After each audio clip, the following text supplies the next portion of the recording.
My name is Peter Wanyama. I am a lawyer for the governor, together with my colleague Isa. The governor sent us to represent him in this impeachment motion today.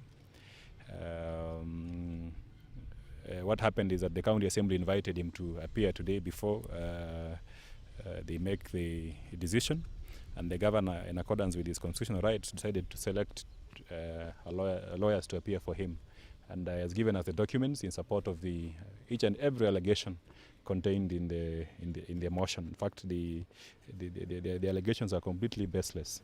When we got here, the clerk initially said that we don't have a right to appear for the governor, and they insisted that the governor must appear in person. So later on, when we brought to their attention the fact that impeachment is a quasi-judicial proceeding and the rules of procedure must be followed, they told us to go out as they consult. They have now come back to us and said that indeed we will not be appearing for the governor before the assembly. So we have no choice but to go away. The clerk to the assembly and the speaker of the assembly, who have denied us the right to address the members of the assembly before they make the decision. They are saying that the standing orders does not allow, but our reading of the standing orders is that they indeed provide for the right of the governor to be represented by council. But more importantly, if the constitution itself contains elaborate rights which the county assembly cannot take away, because these are constitutional rights which must be followed. The right to be heard, the right to be represented by an advocate of your choice in proceedings which are quasi-judicial, like these ones here. This is not a normal committee or county assembly sitting. This is a serious matter concerning the impeachment, the removal of a governor from office. So every procedure, every rule must be followed to the letter. So unfortunately here they are conducting what we can call kangaroo impeachment proceedings. Nothing that is really fair in terms of the procedure. Also confirmed with some officers in the Senate, and it appears that the county assembly here is completely wrong on procedures. We cannot we cannot be insisting to appear for the governor if we knew that the procedure does not allow. The procedure actually allows for the governor to appear with a lawyer. Under the standing orders, which are identical throughout all the counties, even for the County Assembly of Nyeri, the two procedures that are meant to be implemented in terms of appearance.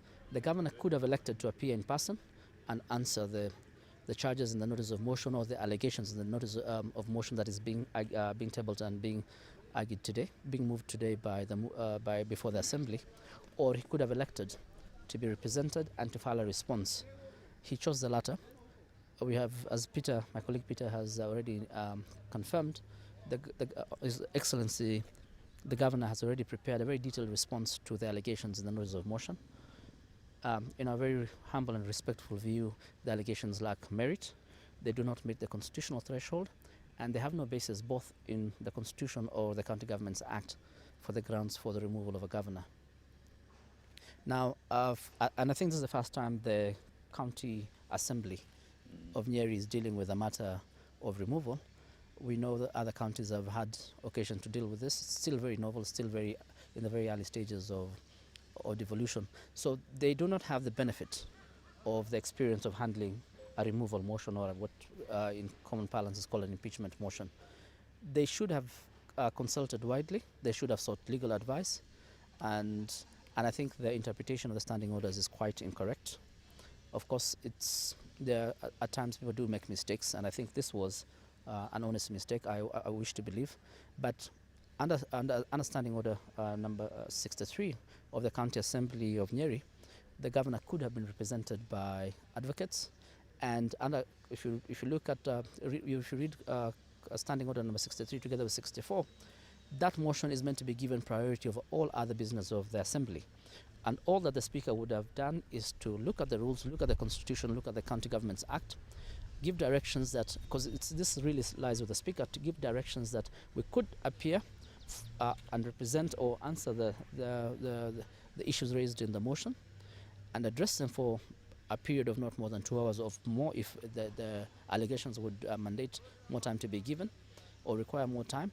And once that response is tabled before the assembly, then they would be in a position to debate on the merits or otherwise of the allegations, which in our respectful view, as we have said, lack any merit. But that unfortunately has not happened. Now the matter is before the Assembly. We have to wait and see the outcome of that process.